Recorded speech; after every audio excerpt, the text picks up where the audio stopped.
Добро дојдовте во За или против, јас сум Љупчо Цветановски. На 2 дена од 22 годишнината од трагичната авионска несреќа, или можеби не е несреќа, на македонскиот претседател Борис Трајковски, од несреќа во која што загинаа и 8 членови од неговиот кабинет и екипажот. Имам чест, мој гостин, да биде Славчо Десподов, историчар, публицист, новинар, истражител. Добре дојде. Благодарам на поканата.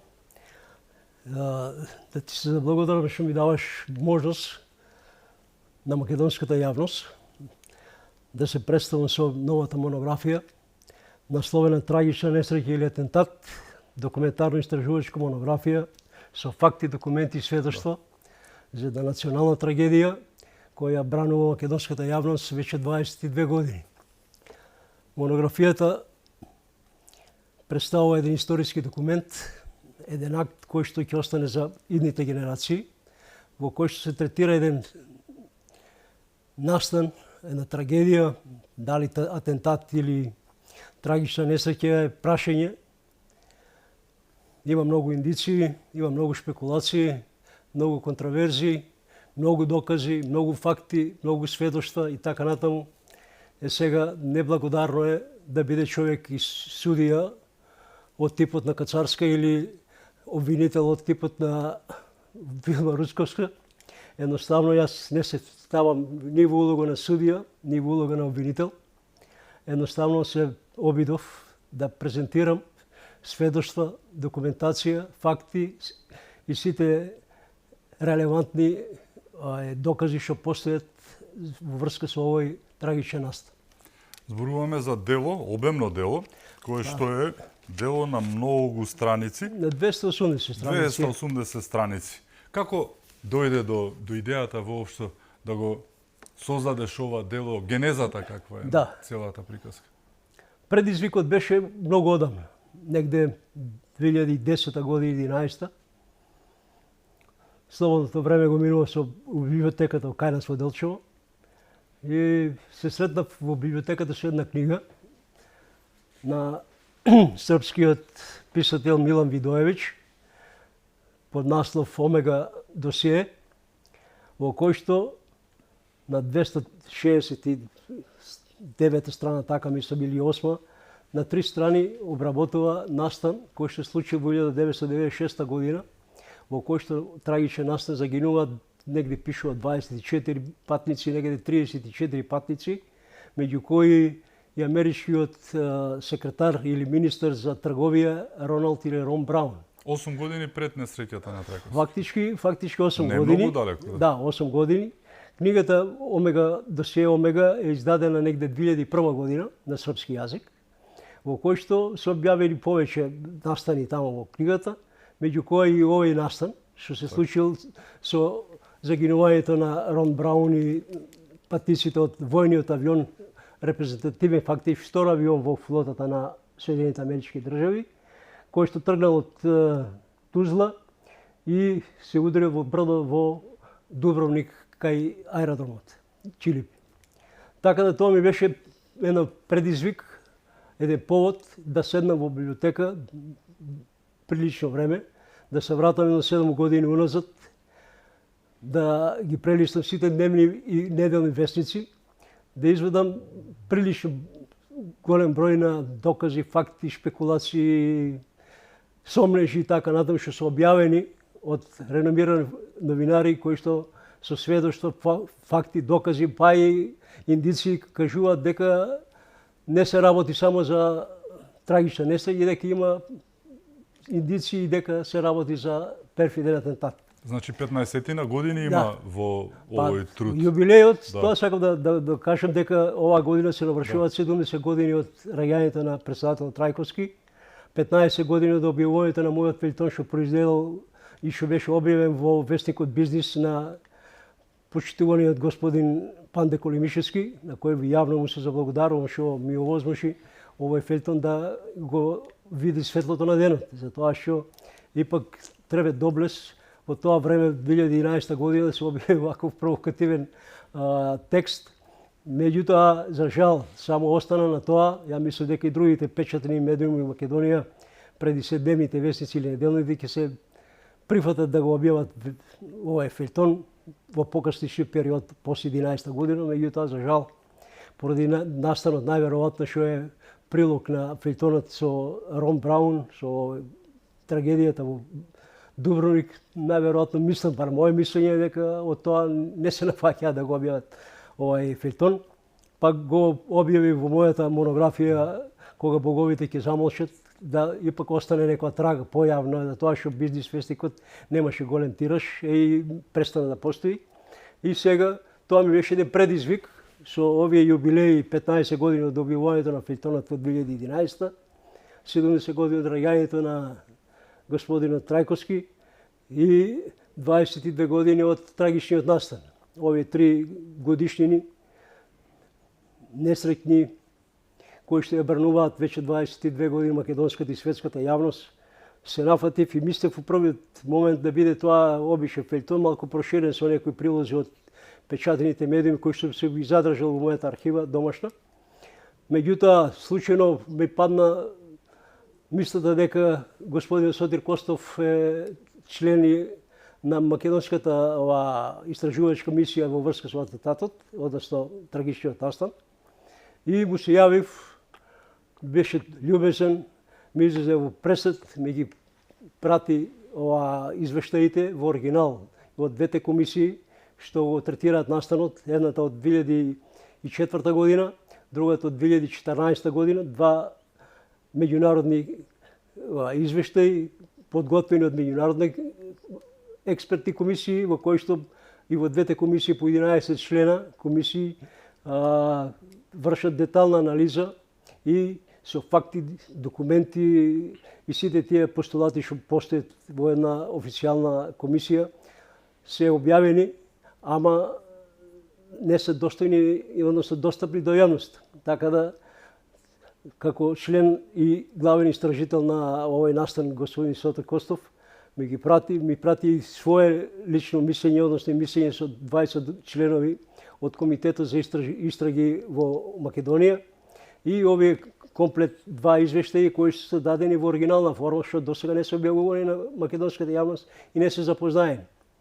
Сега, ако имаше некои сомневање за кај мене барем, после фелтонот и увидот во печатените медиуми што објавуваат после настанот и во прилика, односно некои годишнини што се прославуваат покасно, веќе со увидот у двата извештаја, кои се дадени на по 80 страни, негде околу 150 страни, со прилозите од господин Сотир Костов, негде околу 200 страни оригинален материјал во врска со настанот, веќе мене ми е скина дилемата дали се работи за трагична несреќа или атентат, или се работи за перфиден атентат и монструозно убиство.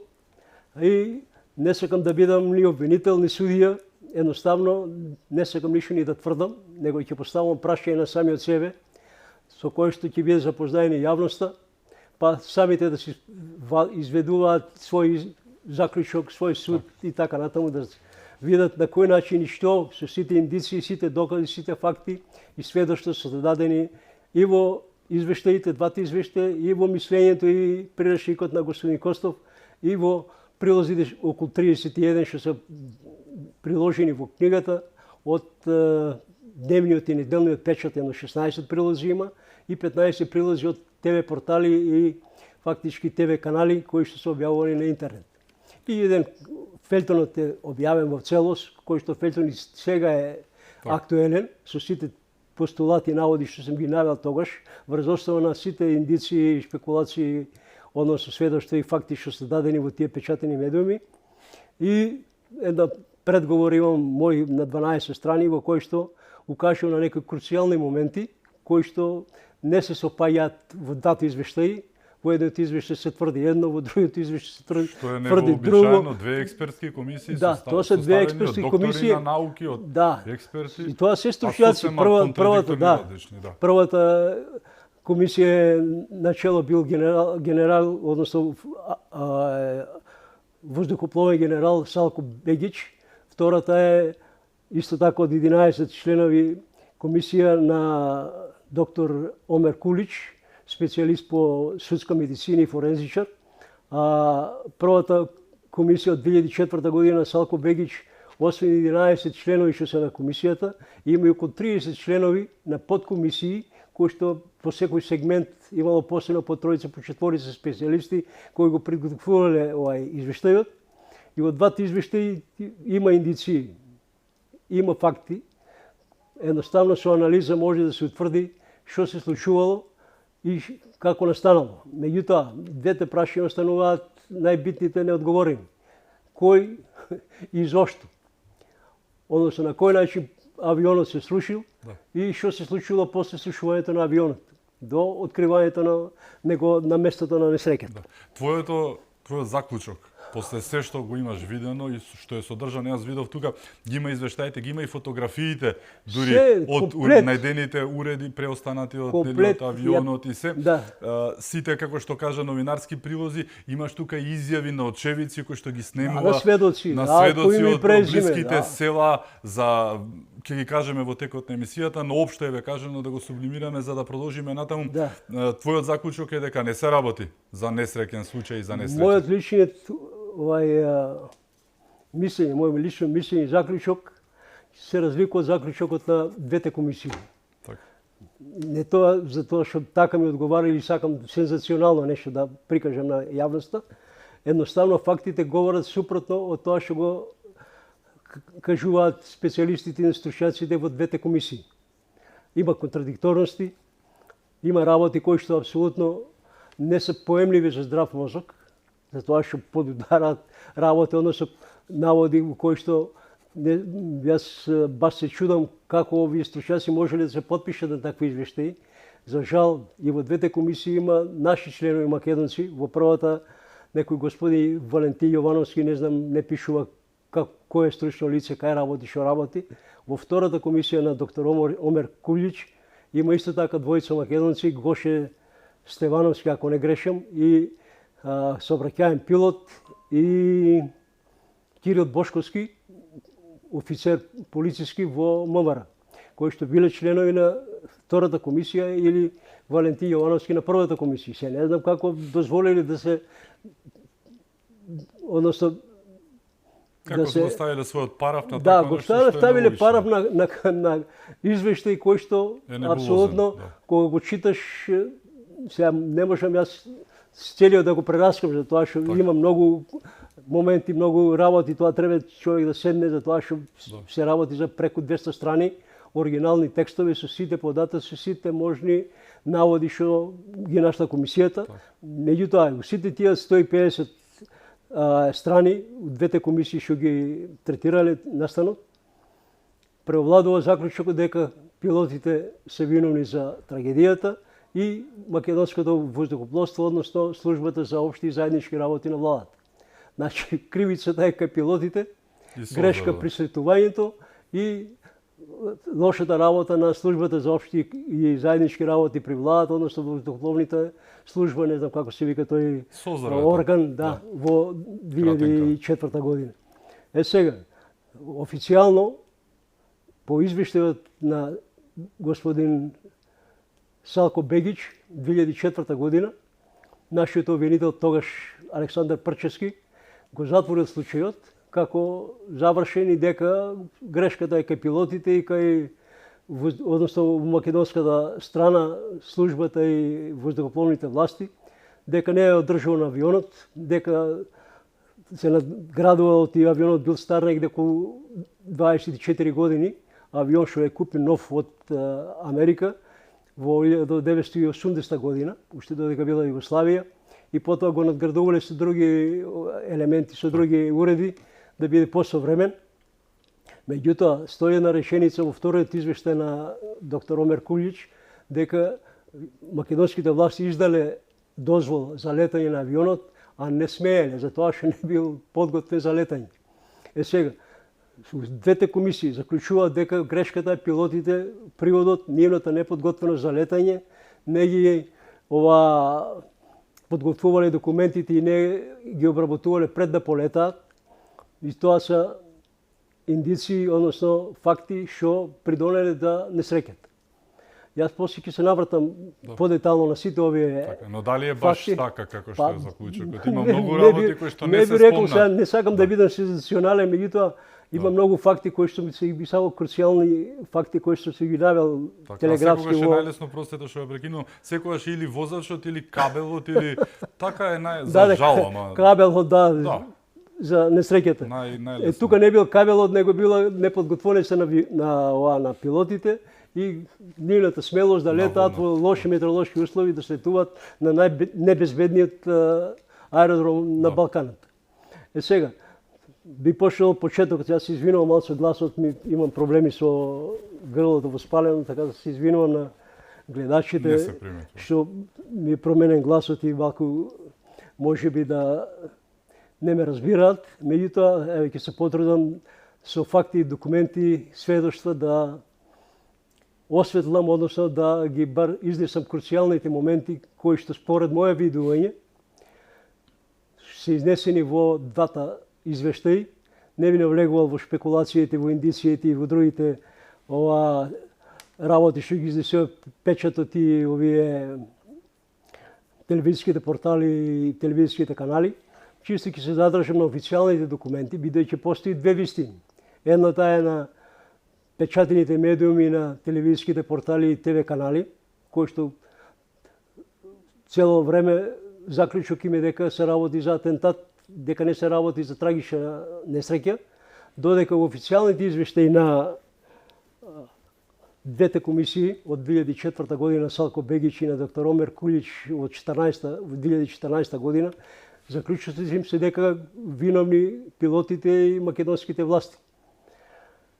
Сега, на овие извештаи, јас не сакам да бидам ни тужител, ни обвинител, ни да тврдам нешто. Едноставно ќе се обидам да изнесувам голи факти на круцијални докази што се наведени во извештајот и кои што наведуваат на работи кои што едноставно го третираат настанот сасвим од друга страна. Место да откриваат, они прикриваат. Место да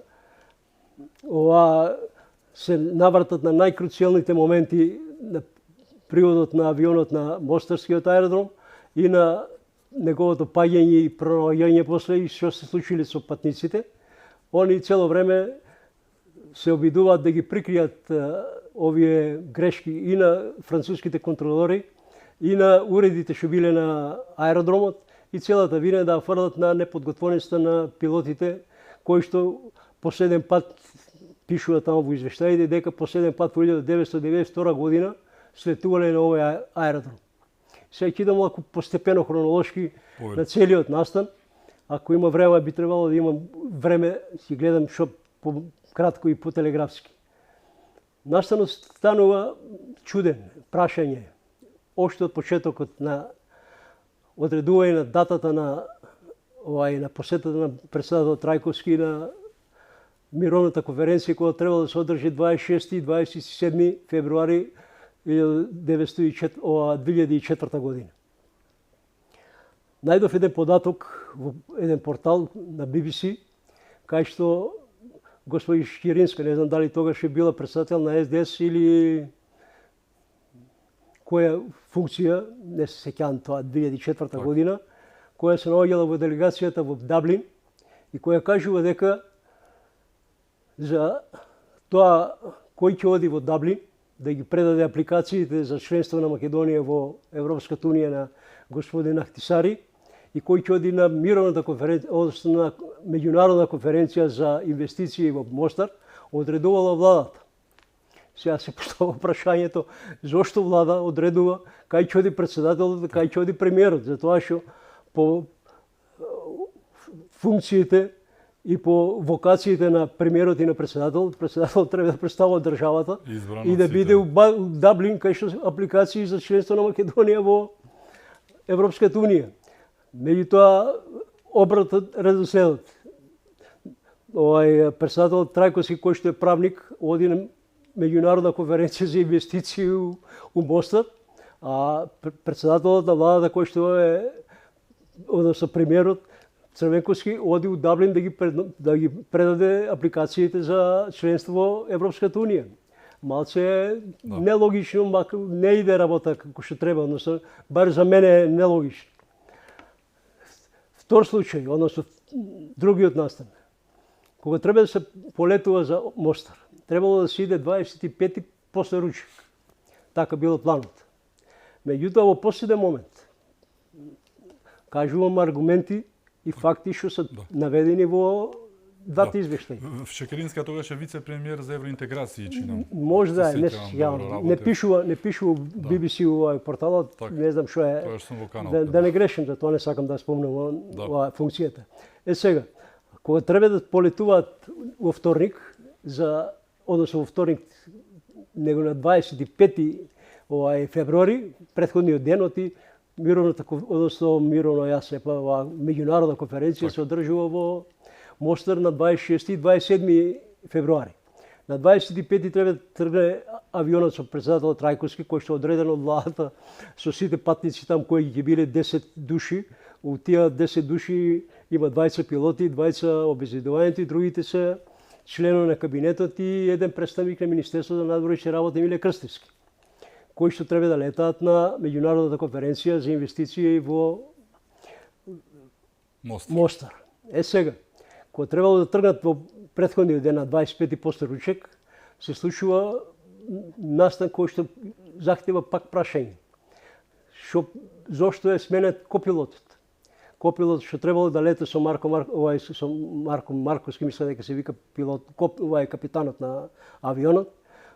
Копилотот му го менуваат и му го придодаваат Бранко Ивановски фактички, кој што има завршено војна академија за пилот во Задар и дека со војни авиони МиГ-21 така нешто спомнуваат во извештајот, летал од Мостарскиот аеродром или со овие школски авиони и дека наводно му бил познат аеродромот тамо во Мостар, а од 1992 година апсолутно нити слетувал, нити тој, нити и капитанот на авионот, на Кингерот. И сега го менуваат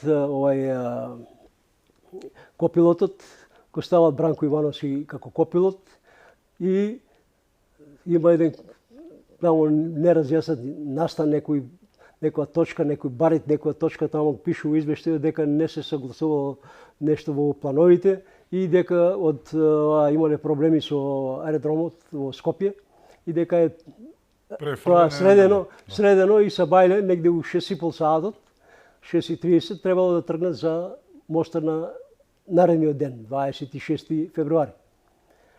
Меѓутоа, кога доаѓаат на авионот, односно на аеродромот, делегацијата не се појавува еден од советниците на председател Трајковски. Стево Пендаровски, да така пишува во документацијата, разбирате, во овие прилози што ги имам во оваа монографијата. Зошто, како, се уште не е разјаснат случајот, што се случило и зошто бил изостанокот, односно некачувањето на авионот. 15 години потоа стана председател на државата. Дали казна или награда, може само да нагаѓаме, се поставаме прашање. Предвид дека се менуваше името тогаш и се малку. Да. Сега што се случува на аеродромот, Лјупче? На аеродромот му даваат на пилотот, односно копилотот на Бранко Ивановски, некои документи, ја не сум стручен за воздухопловни изрази, там кратенки, така да дам некој нотам документ, во кој што се објаснува во тој документ, како што разбрав тука од извештајот, за ситуацијата на опрема на Мостарскиот аеродром. Меѓутоа, не му го даваат најважниот, са дали го имаат или го немале, најважниот документ во тој нотам, така се вика стручно овој документ, не му го даваат прилогот дека една година наназад, 2003 година, на 6 март 2003 година е изваден и тргнат на аеродромот надзорниот радар. И фактички аеродромот е без радар, само со контролори од француската армија, кои што се војници на СФОР во Босна и кои што место кулата да ја користат во Мостар за надгледување, за слетување, за полетување на авионите во Мостар на аеродромот, користат возило, што значи подвижна кула, која што стационира до пистата на аеродромот, која што била опремена со светла, со сите потребни овие уреди за слетување 34. Сигнализација цело. 34 се вика таа писта, кај што се наоѓали уредот ВОР ДМЕ RWY34. 34 се вика пистата, а овие документи, односно уреди што се 30 ВОР и ДМЕ се фактички уреди кои што покажуваат висината на авионот и далечината, односно правецот на слетување на аеродромот. Тој уред се наоѓал во подвижната кула, односно во возилото на француските контролори. И што е најсимптоматично, кога пишуваат за овие обуката, за сите тие биографии на пилотите македонски, пишуваат во едниот од тие извештаи за пишуваат и за францускиот старешина тамока на 49 години, кажуваат колку бил обучен вака така, меѓутоа биле двајца контролори. Едниот од 22 години, кој што не ни спомнат, а даваат биографија за возрастниот 49 годишен што е француски војник, кој што управувале со уредите и со ова подвижната кула на аеродромот во Мостар. И што се случува? Кога полетуваат од Скопје, авионот фактички пред да полета, копилотот барал метеоролошки извештај на каква е ситуацијата временска на Мостарскиот аеродром. Меѓутоа, Мостарскиот аеродром почнува да работи во 5 часот, даваат тие метеоролошки извештаи, а он ги зима документи негде околу 4:30, и авионот треба да полета негде после тамука од 5:30, мисля дека или така нешто беше 5:30 или 6:30, негде го има 6:30, негде има 5:30, две времења се појавуваат. И двата истичи, да се еден саат разлика, не знам по кое време го речем, дали последно европско, дали по кое време, појма нема. Тоа се веќе стручни изрази таму. Али стои дека во извештаите еднаш пишува полетували 6:30, друг пат полетували у 5:30, така да тоа е. Постојано има во 7:02 е несреќата, во 8:02 има еден час. 8:02, 7:02, така да не станува забуна кој ќе читат луѓето, да не едноставно ќе забележат тоа контрадикција на тие два временски термини. Од 5 сатот, значи пред да полетат, они веќе немаат увид на овие метеоролошките услови во Мостар на аеродромот. Иначе во извештајот, во едниот од извештаите на Омер Кулич стои дека ако ги знаеле тие метеоролошките услови на аеродромот во Мостар, прашање дали ќе полетаат. Меѓутоа тоа било скриено, но таму не му дале дека нема на копилотот, дека нема аеродромот надзорен редар, и фактички кој што треба да ги води авионите, да ги води према овие ВОР, ДМН и така натаму, тие стручни уреди там кои што одредуваат висина, правец и така натамука, и дека без радар, пишува тамука во извештајот, им е забрането да слетуваат авиони, они си терат по војничка работа, иако немале сертификат за цивилно воздухопловство, него имале само за војни воздухоплови. Значи, тие се работи кои што се напишени, али после у заклучоците тоа го нема. Дека и вината не е само пилотите, него и условите на аеродромот и на контролорите. И сега тргнуваат негде у Скопје у 5:45 или 40, така нешто, на 16 минути касни авионот, кој танкираат со 2560 литри или килограми, така негде, разликата е неколку бројки за килограми или литри, и сега во авионот има 3 резервоари. Пишува таму дека има 2 на крилата и еден има на трупот.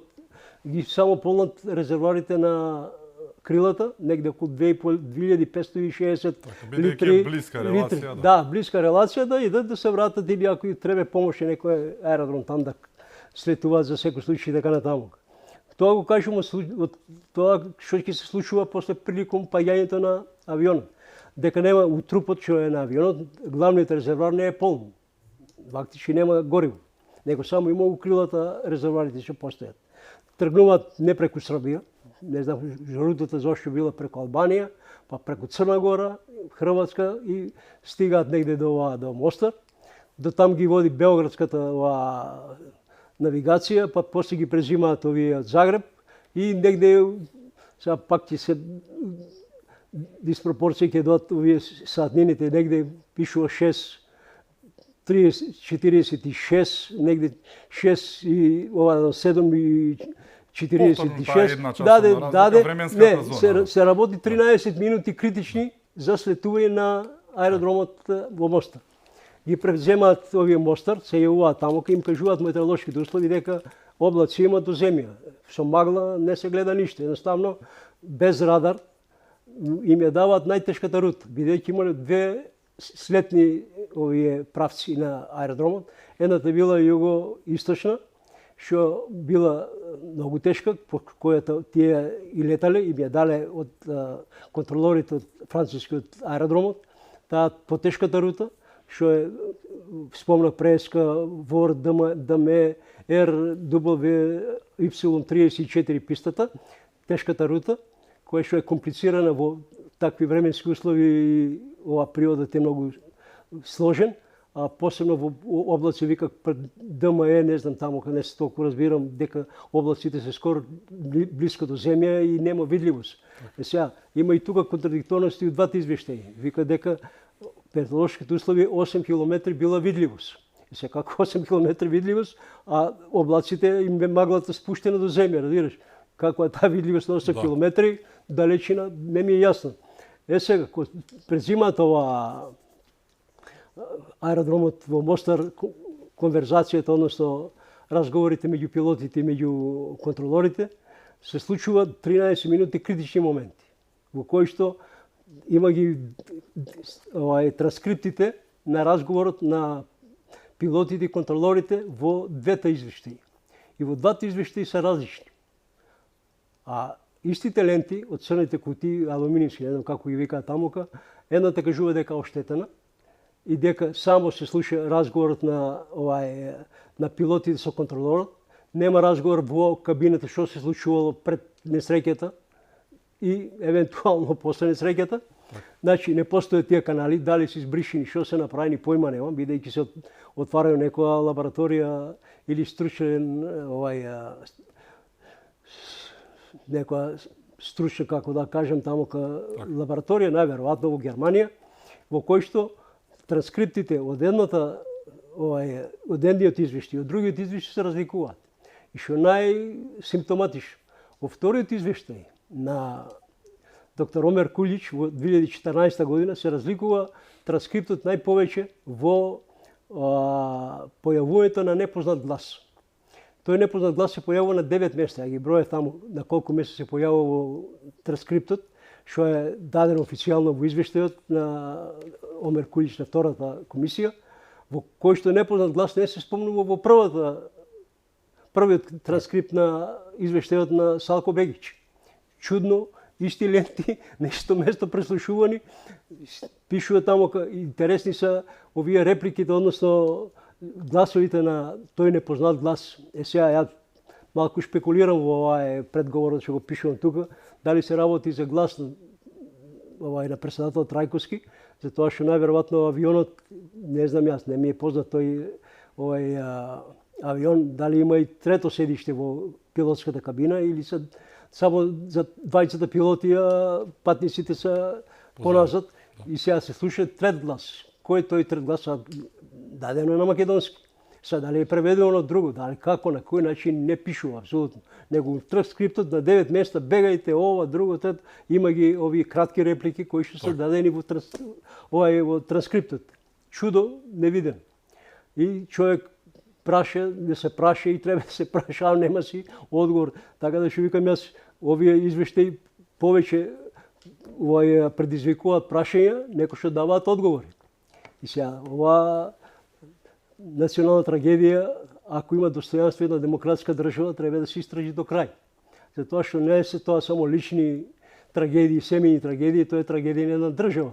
Затоа што председател на држава со 8 члена делегација државна не е мала работа, разбираш, и не е работа само на семејствата и на постраданите. Него има прашање што си го поставува народот, што, како, каде и дали овие 4 влади што се сменија од 2004 година, иако за време на владата на Груевски, кога дојде Шврговски за главен обвинител во Македонија, после замената на Александар Прчевски, покрена обвинение. Сега дали ради мојот извештај, односно фелтон што беше објавен во Бизнис, 11, 12, 13 година беше покрена повторно ова отварање на случајот, кој беше затворен за време на Александар Прчевски, и поради тоа настана со тоа отварање на Шврговски на овај трагичниот настана и втората комисија и вториот извештај, кој е малку по-детален, меѓутоа не е различен. Да, малку по-различен, меѓутоа заклучокот и двата извештаи се исти. Виновни пилотите и македонските власти. Контролорите француски, аеродромот, со сите тие таму недостатоци во уредите, нигде не ги спомнува, односно не се виновни. У едната извештај на една страна се тврди дека овие уредите ВОРО, ДМН, така натаму и локатор и тие другите инструменти се исправни. У друга тврди дека уште кога се поставени овие уреди, констатирано е дека ради конфигурацијата на теренот таму планински, пред да се дојде на аеродромот, има губење на сигналот на ВОР, на височините на правецот. И сега, зашо го кажувам тоа? Кога беше дошле на 13 минути лет до аеродромот, 44 секунди, круцијални моменти, многу важни, кои не се објаснени. Се губи ВОР, се губи сигналот на ВОР, висината на авионот. Во едното извештај пишу 18 секунди, во второто извештај 44 секунди. Тоа се негде од 56 минута, 6 часот и 56 минути или 7 часот и 56 минути, скоро една минута, од 56 до 57 минута, 44 секунди. Второто извештај дека не постои сигнал, не знаат кај летаат со авионот. И тогаш се најкритичните кога се спушта авионот од, мислам дека пишуваш во извештај, од 4700 стапки до 1700 стапки, кога спаѓаат испод ДМН, односно под облаците и удараат во ридот на Матич брдо што го викаат на српски и така. Значи, тие се критични 13 минути кои што се детално дадени во транскриптите. Меѓутоа, симптоматично е исто така и прашање без одговор. Контролорите, кога ги известиле овие, капетанот ги известува дека го изгубиле сигналот на ВОР. Го изгубивте сигналот, еве сега ќе дојде и го пуштаат, знаеш. Што значи дека тие го контролираат ВОР сигналот за висината на авионот, не конфигурацијата на земјишето, а и што кога е ставен, утврдиле со калибрација некоја таму стручна авионите дека се губи. Меѓутоа, 44 секунди да немаш апсолутно никаква контрола на висината на авионот и никаква конверзација со овие контролорите, работа не грешка на пилотите, него грешка на уредот или грешка на контролорите кои манипулирале. Екипа. Да, кои манипулирале со тоа. И сега, извештајот, односно, кога паднал кингерот на Матич брдо таму на ридот, веќе знаеле контролорите дека во тој правец, тоа е на 15 километри далеко од полетната писта кај што паднал авионот, дека на тоа место паднало затоа што знаат во кој правец и на која точка се наоѓала кога ги изгубиле овој сигналот и конверзацијата со пилотите. И чекаат скоро 24 часа. Има сведоштво. Има извештај на Босанската безбедносна служба, разузнавачка, дека уште кога паднал авионот во 7,2 минути или 8,2 минути, сега да не калкулираме со двете временски зони, веќе за 5-6 минути веќе контролорите знаеле каде е местото на падање. Сведоци има и во прилозите на порталите и во прилозите што сум ги дал на печатот, дека сведоци од селото Ротемље, кој што паднал на скоро 2,5 километри далеку, патот за горе за тоа брдо и минува преку селото. И виделе дека 2-3 джипови свор војници отишле во тој правец. тргнале некои од целаните, ги сопреле на патот, не им дале да се приближат. Има Тоа е веднаш по несреќата. веднаш по несреќата, у 9 сата така А отприлика они кажале дека дека 24 часа да, немаат поим каде. 9 сата дека стигнале горе ова джиповите, дека се пак поминуле преку село, пак се враќале. Има сведоштва дека два пати француски хеликоптер спаѓал на местото, односно слетувал на местото на несреќата по 10 минути, пак се кренувале, односно го напуштале местото на несреќата и 24 сати, значи од 7:02 минути или 8:02 минути, авионот е пронеден, односно падот на авионот местото го лоцирал наводно наредниот ден 8:24 минути француски хеликоптер кој што минувал наводно преку местото на несреќата и локаторот у кој што тврдат ова извештајот дека има скршена антена, дека има скинат кабел, дека ламела некоја меѓу овие батериите што е внатре фактички се уништени, не давал никакви сигнали, ЛТ, не знам како се викаат тие сигналите за кај се наоѓа авионот и локаторот. И јас се малку пошегував дека зомбирал локаторот и наредниот ден пуштил сигнал специјално за францускиот батерии, за францускиот хеликоптер и наводно слаб сигнал го прибил тој хеликоптерот, не слетал тој, него дал инструкции на босански хеликоптер, слетал таму на местото на несреќата и го пронашле авионот. Сега има тука едно септиматично, може да е шпекулација, не може да тврдам, ја реков, не сакам да тврдам. Само после рекламите, Да, мора да одиме може, со нема рекламите проблем. во реален час одиме, така што имаме многу детали кои што можете да ги слушнете од господинот Десподов. Зборуваме за она што се случувало таму, многу работи кои што наведуваат кон она што не треба да биде, не посакуваме, но за жал оди натаму работата. Зборуваме за различни сведоштва за неизгорен авион, за многу работи кои што нели се малку со една содржина која што можеби не е за сите, така што се враќаме по рекламите кои може нека остане со нас, малку е сензитивна материјата. Се враќаме веднаш по рекламите.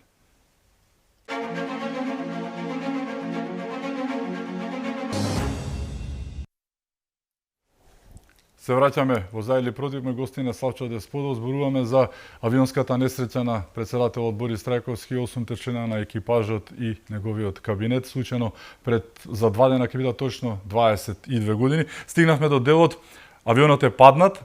Има многу шпекулации околу тоа, дека најден еден ден потоа, многу сведоштва дека претходно се видени возила, тоа го кажавме и во првиот дел на свор кој што се упатиле кон местото на несреќата. Тоа е на километар и пол од Ротимље селото. 2,5 километри, така негде пише, да. Добро, али што, да. но сведоци има многу народ таму кој што кажувале дека гледале дека се случуваат многу работи во меѓувреме, но ништо не се кажува од тоа, се кажува само дека наводно 24 часа некаде после несреќата оној хеликоптер што надлетувал, па како што кажавте и вие, го осетил сигналот на оној локатор кој што зрачи со немал батерија, бил искушен, антената скршена, внатре кабел немал. Така што многу симптоматични работи, но еве доаѓаме до моментот авионот е паднат и се случува на што се случува. Целиот ден тогаш, негде мислам дека во попладнените часови стигнала екипа од Македонија. Има еден прилог во овие, не знам дали во печатаните или во овие другите прилози од порталите. Има изјава на Пивоваров, шефот на војното разузнавање, дека бил со екипата во Мостар, после несреќата, попладнен мислам, така нешто стигнале таму со авиони најверојатно или со хеликоптер, не ми е познато.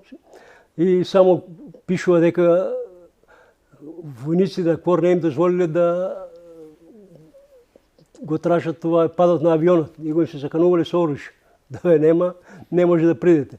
Сега, ако е се чиста работа, сега да не шпекулираме дека правено тоа, оноа и така натаму, само може да се поставуваме прашање, а немаме одговори за тоа што никој не присуствувал на овој падот на авионот и 24 сата не присуствувал на што се случувало за време на 24 часа кога војниците на СВОР, односно француските војници со джипови и со два пати што слетувал хеликоптер на местото на нас, што се случувало и што е во прашање. Према извештајот што е даден тука и во двете извештаи фактички, према извештаите, се тврди дека авионот кога паднал на ридот Матич се спуштил испод облациве на недозволена висина. Него најкарактеристично симптоматично што е спуштил тркалата, односно стојните трапове фактички и цело време на 150 метара рулал, како на македонски да го каже, се тркалал по камењата на Матич брдо. Тоа покажува дека пред време посадата или пилотите ги спуштиле тркалата мислејќи дека слетуваат на пистата на аеродромата, не на брдото на Матич 15 км пред пистата. Сега дали поради ворот му исклучен, дали кој знае, они сега префрлаат овие тамо комисиите и двата извештаи дека наводно пилотите погрешиле од една точка се префрлале на друга, па не можеле да најдат таа точка, па расправи меѓу нив имало полемики и така натаму. Меѓутоа факт е дека кога паднал авионот, удрил со тркалата, не директно со клунот да се забие у земја, него рулал по брдото. Тоа било некое возвишение и покажува дека таму има слики од делови на авионот како се расфрлени, како се ударил у камења, од зидови и така натаму, и дека последниот удар после 150 метара рулење, 150 метра не е мала површина, потпаѓале крило, десно крило, потпаѓале тркала со стајни трапови и така натаму, и дека после 150 метара, на 80 неколку метра му паднал десното крило со десниот мотор, останува само левото крило. Зашто го кажувам тоа? Затоа што керозинот бил во крилата, не бил во трупот. Така да трупот не бил керозинот што може да го запали авионот и да експлодира. И кажуваат дека се случило удар во некој вртач, они вртача спомнуваат, тоа не е на нашински, односно на македонски е дупка, најверојатно, така може да се ова, меѓутоа на сликите што се дадени. На сликата не се гледа дека никаква дупка, него дека малку земјата пониско и обично риче на метар и пол, ништо повеќе висина, и дека сит снажно ударил со предниот дел во зидот и дека експлодирал и се запалил и изгореле патниците. Меѓутоа, чудо е за тоа што има у постот тука спомнено дека наводно на Сител телевизија директно се јавил некој специјалец, воен дали полициски специјалец од лице место кој што прв стигнал на местото на несреќата, дали со хеликоптер што спаднал после известувањето на францускиот хеликоптер дека местото на несреќата е на тоа место и дека наводно директно се јавил. Сега сигурно знаат тие од телевизија таму кој новинар го прифатил, дали било директно или не било, дека авионот нити експлодирал, нити бил запален, а еден од обезбедувањето на Трајковски е најден надвор од авионот. Имаше спекулации дека се фатил за гранка или дека се на опашката на авионот на делот што останал бил потпрен надвор. Тој кажува у прилогу дека му се скршени нозете на ова, са малку морбидно и за фамилија и за ова. И дека загинал од внатрешни повреди. Сега дали повредите биле од ударот, дали после му се нанесени, прашање кој што нема кој да го објасни, освен оние што биле учесници таму на овие 24 саат. Така малку експлицитна содржина предупреди. Да, јас се извинувам, тоа се наводи што мора едноставно круцијално. Да, друго кажува дека човекот, односно лицето не било апсолутно зафатено со оган, а бил само на 50 сантими далеко од другите што изгореле до непрепознавање. Разбирате, сега има шпекулации во некои од тие порталите или печатните, не се сеќавам кој, кажува дека наводно боцата за кислород била причина да се створи таква температура за да изгорат до непрепознавање овие лица. Председателот ише 5 колку таму пилотите, 4, да, 8 души да загинуваат од таа боца и од керозинот. Има некои мислења на некои стручни лица дека керозинот не може да створи таква температура, едноставно да ги јаглениса телата, така да и тоа е дискутабилно и тоа е прашање за одговор. Стручњаци сигурно познаат дали може, дали не може, на кој начин тоа направено, дали е после правено, дали тогаш е правено, сега не знаеме. Има шпекулации дека се најдени предмети, дека наводно на некои од семејствата некои од патниците им се јавувал по мобилни телефони. Тоа се шпекулации кои не се потврдени и нема докази за тоа и само може само да нагаѓаме што е нити непримерно, нити сензационалистичко не треба да биде. Меѓутоа тоа се наводите кои што сум ги дал и што пишувале печатните медиуми и што пишувале, односно објавувале ТВ каналите и порталите, извештаите, па народот спрема интелектуални капацитет нека чита, нека види, нека што сам зема судови, мислења, заклучоци и така натаму. Ја не сакам да тврдам ништо, јас имам своje мислење за тоа, бидејќи детални увид имам во двата извештаја, во извештаите на и мислењето на господин Сотир и нашата истражителна комисија, така да порталите и печатните медиуми и ТВ медиумите и порталите имаат своји видувања, своји размислување, своји индици, така да. Има многу симптоматични работи, да. Еве требаше да се објави извештајот токму на Сотир Костов и екипата која што го работеше, пред да го објават почна така случајно бомбите на Заев. И за Сенија Сеп ништо не беше објавено од она што го имате вие, што го и приручникот и мислење да го имам. Имам оригинални документи од владата на Македонија во врска со извештаите.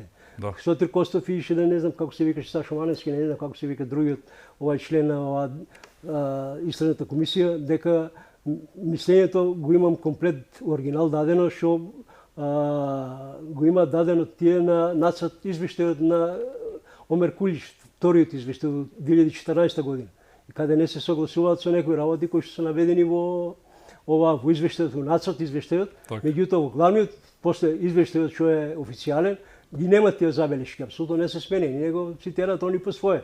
Грешка на пилотите и грешка на службите воздухопловни и на службата за општи и заеднички работи на владата.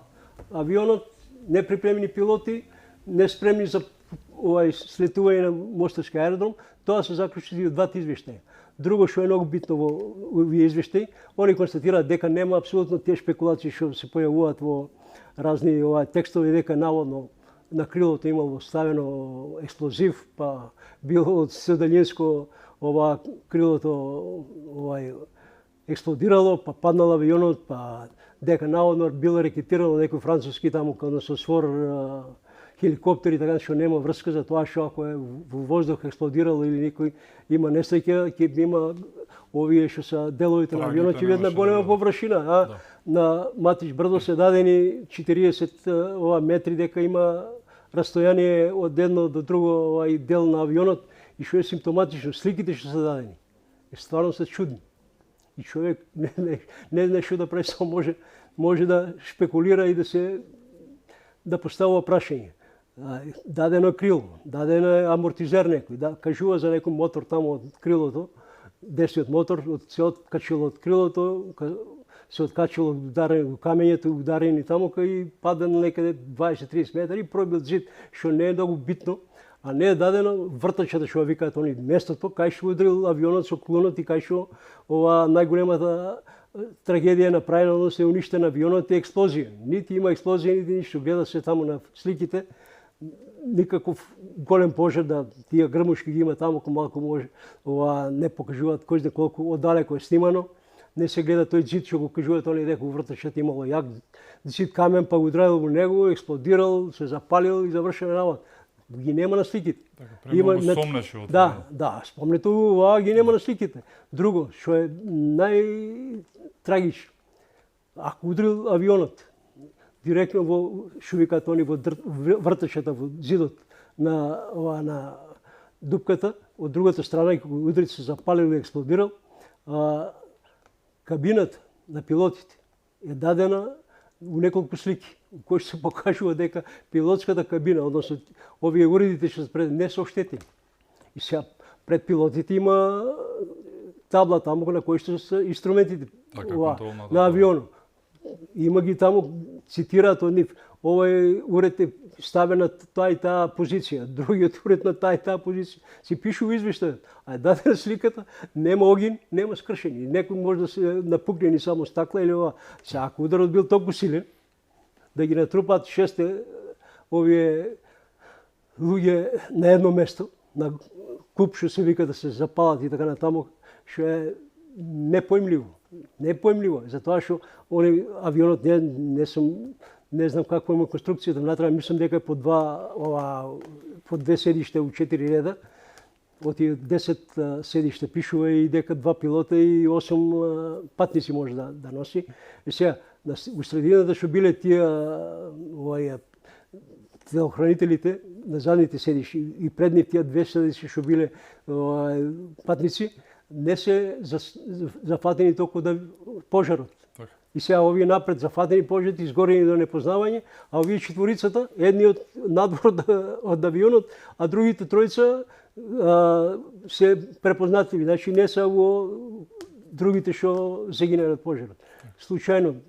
Премногу случајности. Премногу околности, премногу индици, а фактите кажуваат друго. Политика има, бидејќи сите забораваат дека ова се случува на неколку месеци пред територијалната поделба на Македонија, која што се случи токму на 7 ноември беше референдумот, а кампањата за неа беше месеци и месеци пред тоа. Знаеме дека Трајковски беше и ќе беше апсолутно против тоа. Исто како што уште една тема со која што ќе затвориме, за жал времето е тоа, атентатот на председателот Киро Глигоров се случи на 3 октомври. Сакам само малце да допълнам. Да, немаме време. Ќе се задржа ова индициите, односно што е причината или повод за несреќата. Така.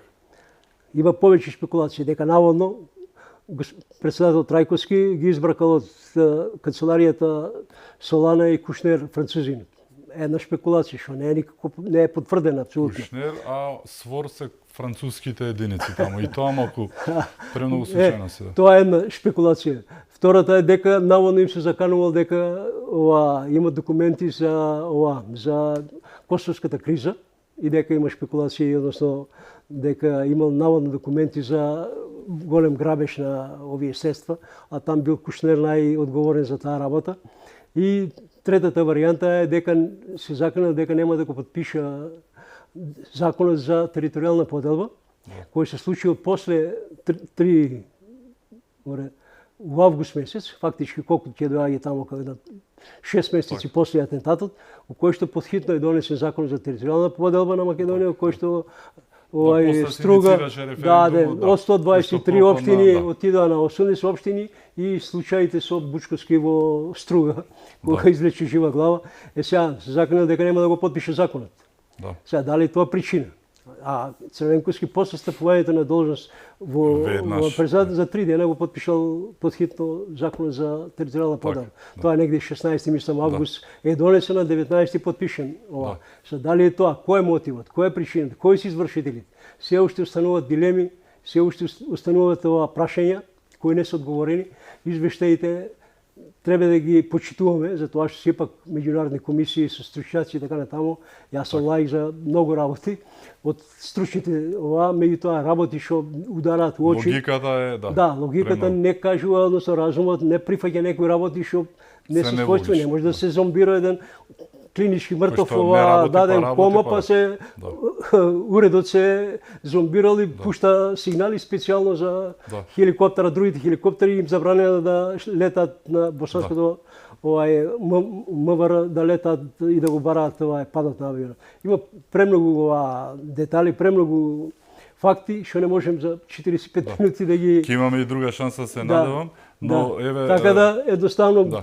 Книгата е таа, ке може да најдат може да продавниците, бидејќи 280 страници не можеме за 45 минути. Ќе гледам негде во Скопје тука да може да да има и детали, извештајте се тука, има и фотографии. Само со детално ипак 280 15 годишен труд, Но еве во најава, она што го зборевме, симптоматичноста, што постојано се повторуваат некои работи за жал во македонската историја. И таа кобна 1995 година, 3 октомври е за среќа неуспешниот атентат, но загинува неговиот возач, на председателот Киро Глигоров. Тоа е само 20 дена од подпишувањето на спогодбата за привременото име БЈРМ, кој што траеше многу години до 2019-та, кога Иваните го сменија повторно со таа уставните зафрканци и фаќањето за онаквите на некои пратеници. А, значи, ова се случува 20 дена, знамето е тогаш официјално исто така прифатено, 20 дена само пред атентатот на Киро Глигоров, кој што се бунеше и не сакаше исто така да ги потпише овие работи и не го прифаќаше извештајот и сето тоа што беше поврзано со таа спогодба подпишана на 13 септември 95-та, 20 дена пред неговиот атентат. Бугарски, врски, српско, подземје, тикви варени со расом, ке речам, за жал, премногу се работите симптоматични, секогаш кога се работи за Македонија, некој председател или ни гине или се обидуваат да го убијат, нели? Тоа ќе биде во твојата втора монографија. Во монографијата сум најавил некои работи, почнувајќи од атентатот, односно убиството на Филип II во антиката, на неговиот син Александар Македонски, шпекулации, индици, како на кој начин, потоа на Васко Карангелиски, генералот, кој што исто загине у несреќен случај, потоа на Тоше Проевски, шпекулации за него има за несреќен, да, на Кочо Рацин, си ги спомнал и нив, постојат и во светот и други примери, почнувајќи од Патрис Лумумба во Африка, почнувајќи од Олаф Палме во Шведска, потоа Индира Ганди, Амарел Садат и уште некои там што сум ги навел, тако чисто телеграфски, фактички што случуваат и во другите земји, Џон Кенеди и така натаму, случуваат и на по-важни, по-големи светски сили, а не па на Македонија. Меѓутоа, кана се трагично, два председатели у 10 години, едниот атентат, другиот 9 години, да. 9 години разлика. Што е ипак многу за една Македонија. Друго, не би требало, јас реков и преска, не сакам да бидам да тврдам нешто, едноставно сакав со круцијални докази што подудараат, едноставно бодат у очи во двата извештаи. Меѓутоа книгата е тука, секој граѓанин може да погледне, да види, самиот да донесе суд, да оформи заклучок и мислење што се случувало и како се случувало. Дали било атентат, дали било несреќен случај, сплет на околности, дали има мотиви или немало мотиви, дали бил крив Кингерот, дали биле криви пилотите, дали француските војници, тоа не тврдам и не сакам да тврдам, јас имам свое мислење. Си го задржам за себе, а народот едноставно заслужува, ако една држава како што е Македонија, демократска држава, да речеме, има обврска према своите граѓани, сите овие настани не се работи за лична трагедија или семејна трагедија, се работи за државен председател, односно за прв човек на државата, кој што настан треба да се расветли ако е можно. Јас сум свесен за суптилноста на настанот и за меѓународните односи и релации, меѓутоа народот очекува и после ова сега, не само да се навраќаме со цвеќење секоја година на годишнината, него едноставно давам предизвик и на институциите, и на државата. И, реков пред малку, фелтонот може би беше, не тврдам ништо, може би беше иницијална каписа за втората комисија, ајде да се надеваме дека монографијата ќе биде иницијална каписа за третата меѓународна комисија, која што после ќе го расветли случајот и има сведоци се уште и у Македонија, има сведоци во Франција, овие таму контролорите после има некои спекулации дека се одма повлечени од Мостар, дека се испратени во Африка. Друго преска што немаше време да го кажам, е симптоматично дека истражителот главен во Босна не му ги дале овие лентите на транскриптот на контролорите со пилотите, не истиот ден 26, дури наредниот ден вечерта.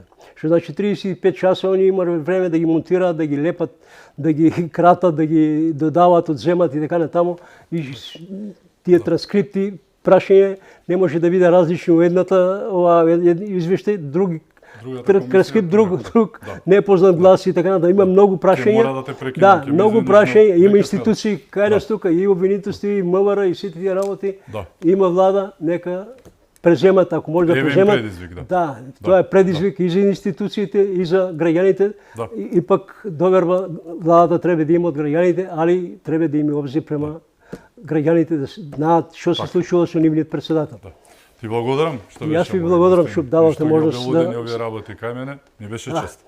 Да, се надевам дека ќе се видиме со монографијата за атентатот на господин Киро Глигоров.